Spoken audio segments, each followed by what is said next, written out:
ડભોઈ વડોદરા વચ્ચે 50 વર્ષ જૂના કેલનપુર બ્રિજની દયનીય હાલત. સળિયા બહાર દેખાતા બ્રિજ રિયાલિટી ચેક બાદ પણ કોઈ કાર્યવાહી નહીં.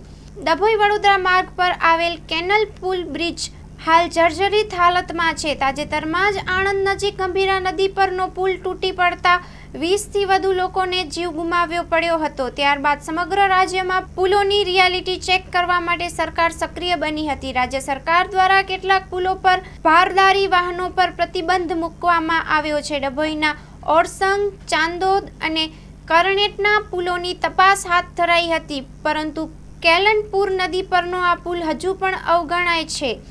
અખબાર માધ્યમ દ્વારા થયેલી તલસ્પર્શી તપાસમાં જાણવા મળ્યું કે કેલનપુર પુલના લોખંડના સળિયા બહાર દેખાઈ રહ્યા છે અને ભારે વાહનો પણ પસાર થઈ રહ્યા છે. ત્યારે પોપડા પડતા લોકોનું સ્થાનિકોએ જણાવ્યું છે.